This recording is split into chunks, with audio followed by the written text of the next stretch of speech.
It's a little bit different running for the U.S. Senate than it is lieutenant governor, is it not? Yes, it is. Tell me about the differences, the stress, the focus, the intensity. Well, certainly the intensity of this race, I think, is something that stands out. And, you know, Roby, I've long believed that these campaigns shouldn't be 2 and 3 and 4 year affairs. And we really did compress this campaign. As you know, we only declared 75 days ago. And in fact, we declared almost exactly 77 days or 11 weeks before the election. So we've had to pack a lot into a very short period of time. And I'm proud of how well, my team has done that. We've really put together in 11 weeks what normally takes 11 months or in some cases even 2 years. So I'm pleased about that. Talk about what your expectations are for Tuesday. I would tell you I've not seen a poll yet that shows you're going to win with 50% plus one vote. Right. This thing is either going to a runoff or I predict Senator Lincoln squeaks out a small victory. Mm-hmm. I mean, about the smallest of margins. What's your anticipation for Tuesday? Oh, actually, our expectation is we're going to win on Tuesday. And here's why. We've got all the momentum. We won the debate on Friday. All of the movement has been toward our campaign. As I said, it's a very compressed time frame. The mood of the state mirrors the mood of the country, and people are really ready for a change. I also think folks have increasingly focused on who's going to stand up for middle-class Arkansas families. By contrast, who has been standing up for special interest groups instead of middle-class Arkansas families. And so, my expectation is that there's going to be a lot of momentum here, and this is going to break at the end, as most of these challenger incumbent races do. And we will see a victory on May 18th. To your question, though, if there is a runoff, I don't think there's any question that is a victory for our campaign.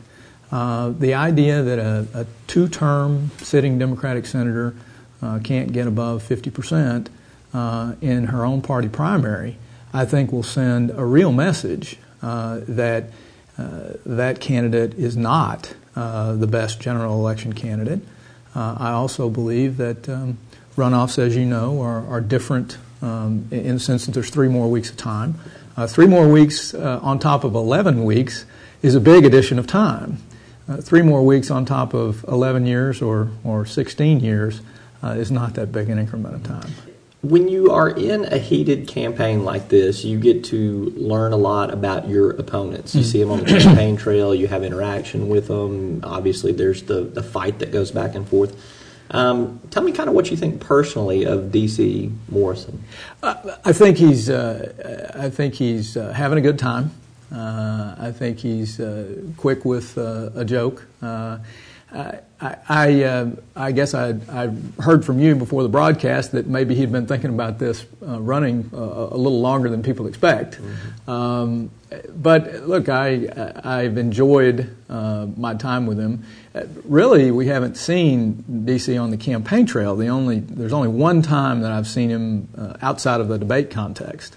So I haven't gotten that much time to spend with him. What about Senator Lincoln? I mean, what have you learned about her? What do you think about her personally from this race? Well, Senator Lincoln and I have known one another since at least 1991, and I think it's actually a little bit longer than that. So there's about a 20-year span here.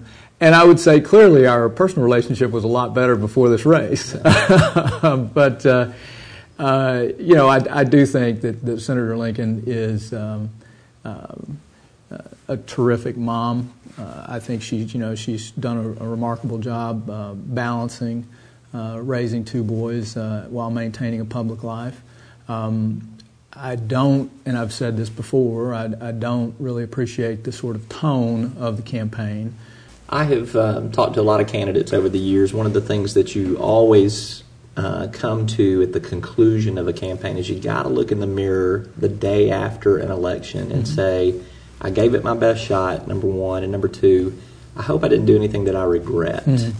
Have you pulled the trigger or done anything that you maybe wish you could take a mulligan on, have a second chance to do over? We've already done it. My team, after Senator Lincoln launched the dollar bill attacks and the dollar bill Halter website and all that, my team put up a Bailout Blanche website. And as the tone of the race got more negative, I told them to take it down. And I asked Senator Lincoln to take down that site that she had on me. She has not done so, but, if I had to do all over again, even in the face of the attacks, which I thought were unfair, I wouldn't have done that. The other regret, I guess, is that 30-second advertisements are very difficult mechanisms. They're limited mechanisms for people to really get to know, who you are and why you're running. And I think if there's another regret, longer term, it would be, and I'd say this in the context of every race, but that medium is not a very good one for conveying the kind of complexity of who we are. And so I would love the opportunity for voters to spend 20 minutes, 30 minutes, an hour in a town hall meeting. I think they're answering questions and getting more of the richness of the fullness of the story would give folks a better opportunity to know who I am, what drives me, and so forth. Whenever this primary ends, Tuesday, May 18th or June 8th, 3 weeks later, if you're not the nominee, are you going to campaign, actively support whoever the nominee is for the Democrats? All these hypothetical questions are ones that I don't go for, and here's why. We're going to win. We're going to win on May 18th. If it's a runoff, we're going to win on June 8th. I don't focus at all on the possibility of not doing that. The fact is there's too much enthusiasm. We have too much momentum. And so that's what I'm focused on.